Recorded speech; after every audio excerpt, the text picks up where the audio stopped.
দর্শক, এই মুহূর্তে মালয়েশিয়ায় আছেন সহকর্মী মাইদুর রহমান রুবেল। সরাসরি যুক্ত হচ্ছি তার সঙ্গে। রুবেল, দুই দেশের উচ্চ পর্যায়ের প্রতিনিধি দলের বৈঠকে কি কি বিষয় আলোচনা হয়েছে, চুক্তি স্বাক্ষর ও সমঝোতা স্মারক সই নিয়ে বিস্তারিত জানাবেন। আজকে দ্বিতীয় দিনে বাংলাদেশের প্রধানমন্ত্রী তারেক রহমান ব্যস্ত সময় কাটাচ্ছেন। সকাল থেকেই তার একটার পর একটা বৈঠক চলছে। আপনারা নিশ্চয়ই জানেন যে পুত্রাজয়াতে যে দুই দেশের প্রধানমন্ত্রীর একটা বাইলেটারাল বৈঠক হয়েছে এবং সেইখানে দুই দেশের সম্পর্ক উন্নয়ন এবং আসিয়ান দেশগুলোর মধ্যে সম্পর্ক উন্নয়নের জন্য তারা বেশ করেছেন এবং বাংলাদেশ এবং মালয়েশিয়ার মধ্যে দুই দেশের মধ্যে অমীমাংসিত কিছু বিষয়, যে বিষয়গুলো সেই বিষয়গুলো যাতে সমাধান হয় সেই বিষয়গুলো তাদের আগ্রহ প্রকাশ করেছে। আপনি নিশ্চয়ই জানেন যে বাংলাদেশ থেকে মালয়েশিয়ায় যে শ্রমবাজার সবচেয়ে বিশাল এই যে শ্রমবাজার, এই 10 লাখেরও বেশি শ্রমিক এখানে কাজ করে। এখানে বৈধ অবৈধ অনেক শ্রমিকের সমস্যা রয়েছে। সেই সমস্যার সমাধানেও প্রধানমন্ত্রী গতকালই তার বাংলাদেশি প্রবাসীদের সাথে যেই সুধী সমাবেশ করেছে, মত বিনিময় করেছে, সেখানে বিষয়গুলো উঠে এসেছিল এবং এই উঠে আসার পর আজকের এই বৈঠকে সেই বিষয়গুলো কিন্তু উঠে এসেছিল। তবে আপনারা নিশ্চয়ই জানেন যে দুই দেশের প্রধানমন্ত্রী পর্যায়ের বৈঠক হয়েছে, একটি উচ্চ পর্যায়ের বৈঠক হয়েছে। এইখানে 2টি চুক্তি এবং 3টি এমওইউ স্বাক্ষর হওয়ার কথা রয়েছে।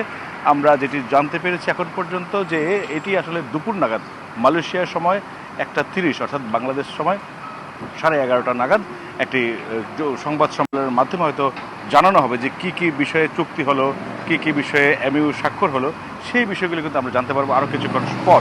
তবে আমরা যেটি দেখতে পেয়েছি যে বাংলাদেশের প্রধানমন্ত্রীকে মালয়েশিয়ার প্রধানমন্ত্রী গতকাল থেকেই যে উষ্ণ অভিনন্দন সংবর্ধনা জানিয়েছেন। গতকালই আমরা দেখেছি যে লাল গালিচার সংবর্ধনা দিয়েছেন, আজকেও আমরা দেখেছি যে তাকে গার্ড অফ অনার দিয়েছেন, সংবর্ধনা দিয়েছেন। সেখানে প্রধানমন্ত্রী এবং প্রধানমন্ত্রীর স্ত্রী ডক্টর রহমানকে তারা বেশ আতিথেয়তা করেছে, সেটি কিন্তু আমরা দেখেছি এবং দুই দেশের সম্পর্ক উন্নয়নে কাজ করবে এমনটি কিন্তু বলেছে যে তাদের অর্থাৎ নতুন দুয়ার সম্ভাবনার নতুন দুয়ার খুলবে বলে মনে করছেন বাংলাদেশ এই দেশে থাকা প্রবাসীরা। তবে প্রধানমন্ত্রীর সাথে বাইলেটারাল মিটিং আমরা জানি যে পররাষ্ট্রমন্ত্রী খলিলুর রহমান, পররাষ্ট্র উপদেষ্টা এবং লেবার মিনিস্টার যিনি আরিফুল হক সহ অনেকেই উপস্থিত ছিলেন এবং তারা আসলে বের হয়ে আসলে আমরা আসলে ডিটেইল হয়তো জানতে পারবো যে কী কী বিষয়ে চুক্তি হয়েছে বা কী কী বিষয়ে সমঝোতা স্বাক্ষর হয়েছে। তবে আশায় বুক বেঁধেছেন মালয়েশিয়ায় থাকা প্রবাসীরা। তারা বলছেন যে গতকালই বলছেন যে তাদের প্রধানমন্ত্রী এই দেশে এসেছেন, তারা যে সমস্যাগুলো ছিল সেই সমস্যা থেকে তারা বের হয়ে আসতে পারবেন বা তাদের সেই সমস্যাগুলোর আসল সমাধান হবে, এমনটা কিন্তু প্রত্যাশা করছে। বাংলাদেশের এই দেশে থাকা কয়েক হাজার প্রবাসী যারা জেলে রয়েছেন তাদের মুক্তির বিষয়টিও কিন্তু আজকের মিটিংয়ে ওঠার কথা রয়েছে। কারণ হচ্ছে গিয়ে যারা এই দেশে আসলে জেলে আছেন তারা আসলে সেটা হচ্ছে দালালের মাধ্যমে এসে তারা মূলত অবৈধভাবে আসার কারণেই কিন্তু সেখানে আটক হয়ে জেলে আছেন।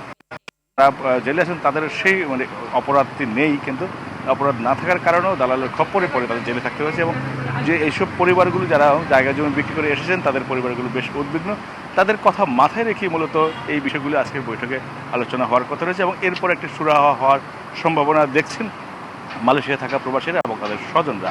এবং আজকে সারাদিনের অনেক ব্যস্ত রয়েছে পুত্রাজয়াতে, দুপুর পর্যন্ত একটার পর একটা মিটিং রয়েছে এবং তারপর মালয়েশিয়া সরকারের আমন্ত্রণে দুপুরে মধ্যাহ্নভোজে তারা সেখানে অংশ নেবেন এবং তারপর সেখান থেকে আবার হোটেল শৃঙ্খলায় এসে সেইখানে আসলে 2টি ব্যবসায়িক বৈঠক হওয়ার কথা রয়েছে। সেইখানে আমরা যতটুকু জানতে পেরেছি সেখানে যদি বৈঠক হবে এবং সেইখানে বাংলাদেশের সাথে মালয়েশিয়ার শুধু সম্পর্ক উন্নয়নে ব্যবসা বাণিজ্যের বিষয়টিও গুরুত্ব পাবে এবং আজকেই এই মালয়েশিয়া সফর শেষ করে চীনের উদ্দেশ্যে রওনা দেবেন প্রধানমন্ত্রী তারেক রহমান এবং চীনে বেশ কয়েকটি দুইটি বাণিজ্যিক সম্মেলনে যোগ দেওয়ার কথা রয়েছে এবং সেখানেও অর্থনৈতিক উন্নয়নে বেশ কিছু বৈঠক হওয়ার কথা রয়েছে এবং বাংলাদেশের বড় উন্নয়ন কর্মকাণ্ডে চীনের অংশগ্রহণের জন্য সেই বিষয়গুলির বৈঠকগুলি খুব গুরুত্বপূর্ণ, যেখানে তিস্তা ব্যারেজ এবং পদ্মা সেতু, দ্বিতীয় পদ্মা সেতু নিয়ে আলোচনা হওয়ার কথা রয়েছে।